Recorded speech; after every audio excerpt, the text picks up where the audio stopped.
Hello viewers, welcome back to my channel. ನಾನು ಇವತ್ತು ನಿಮಗೆ ಈ ವಿಡಿಯೋದಲ್ಲಿ ಮಟನ್ ಸಾರು ಹೇಗೆ ಮಾಡೋದು ಅಂತ ತೋರಿಸ್ಕೊಡ್ತೀನಿ. ಈ ರೆಸಿಪಿ ಅಮ್ಮ ಮಾಡಿಕೊಟ್ಟಿರೋದು. ಸೊ ಅದಕ್ಕೂ ಮುಂಚೆ ಯಾರು ನನ್ನ ಚಾನಲ್ಗೆ ಸಬ್ಸ್ಕ್ರೈಬ್ ಆಗಿಲ್ಲ, ಪ್ಲೀಸ್ ಸಬ್ಸ್ಕ್ರೈಬ್ ಮಾಡ್ಕೊಳ್ಳಿ. ನನ್ನ ವೀಡಿಯೋಸ್ ಇಷ್ಟ ಆಯಿತು ಅಂತಂದರೆ ಲೈಕ್ ಮಾಡಿ, ಶೇರ್ ಮಾಡಿ, ಕಮೆಂಟ್ ಮಾಡೋದನ್ನು ಮರಿಬೇಡಿ. ಬನ್ನಿ ನೋಡೋಣ ಏನೆಲ್ಲ ಇಂಗ್ರೀಡಿಯೆಂಟ್ಸ್ ಬೇಕು, ಹೇಗೆ ಮಾಡೋದು ಅಂತ ಹೇಳಿಬಿಟ್ಟು ನಾನು ಇಂಗ್ರೀಡಿಯೆಂಟ್ಸ್ ಹೇಳ್ತಾ ಹೋಗ್ತೀನಿ, ನೋಟ್ ಮಾಡ್ಕೊಳ್ಳಿ. ಮೊದಲಿಗೆ ನಾನಿಲ್ಲಿ ಮಸಾಲಾ ಪೇಸ್ಟ್ನ ರೆಡಿ ಮಾಡ್ಕೊಳ್ತಾ ಇದ್ದೀನಿ. ಅದಕ್ಕೆ ಒಂದು ಬಾಣಲಿ ಇಟ್ಕೊಂಡಿದ್ದೀನಿ, ಅದಕ್ಕೆ 1 ಸ್ಪೂನಷ್ಟು ಆಯಿಲ್ ಹಾಕಿದ್ದೀನಿ. ಒಂದು ದೊಡ್ಡದು ಆನಿಯನ್ ಕಟ್ ಮಾಡಿ ಹಾಕ್ಕೊಳ್ತಾ ಇದ್ದೀನಿ. 1 ರಿಂದ 2 ಬೆಳ್ಳುಳ್ಳಿ ಹಾಕ್ಕೊಳ್ತಾ ಇದ್ದೀನಿ.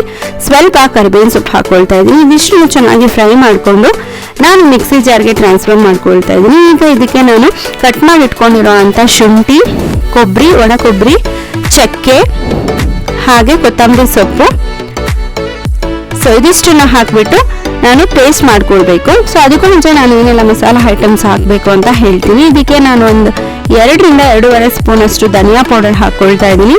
ಹಾಗೆ ಒಂದು 2 ಸ್ಪೂನಷ್ಟು ಖಾರದ ಪುಡಿ ಹಾಕ್ಕೊಳ್ತಾ ಇದ್ದೀನಿ. ನೀವು ಖಾರದ ಪುಡಿ ನೋಡ್ಕೊಂಡು ಹಾಕೋಬಹುದು, ನಿಮಗೆ ಖಾರ ಎಷ್ಟು ಬೇಕು ಅಂತ ಹೇಳಿಬಿಟ್ಟು.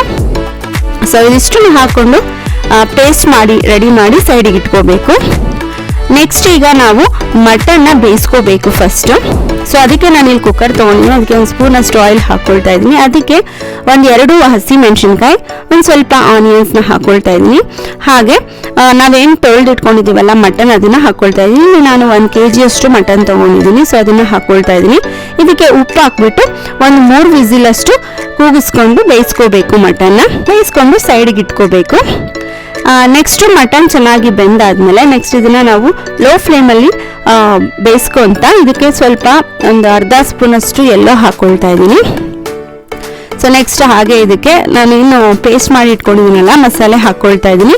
ಸೊ ಈ ಸ್ಟೇಜಲ್ಲಿ ನೀವು ಉಪ್ಪು ಮತ್ತು ಖಾರ ಚೆಕ್ ಮಾಡಿಕೊಂಡು ಒಂದು 10 ರಿಂದ 15 ನಿಮಿಷ ಚೆನ್ನಾಗಿ ಬೇಯಿಸ್ಕೋಬೇಕು. ಸೊ ನಾವು ಮಟನ್ ಆಲ್ರೆಡಿ ಕುಕ್ಕರ್ಗೆ ಹಾಕಿರೋದ್ರಿಂದ ಮಟನ್ ಚೆನ್ನಾಗಿ ಬೆಂದಿರುತ್ತೆ. ಸೊ ಲೋ ಫ್ಲೇಮಲ್ಲಿ ಒಂದು 10 ರಿಂದ 15 ನಿಮಿಷ ಬೇಯಿಸ್ಕೊಂಡ್ರೆ ಮಟನ್ ಸಾಂಬಾರ್ ರೆಡಿ ಆಗುತ್ತೆ.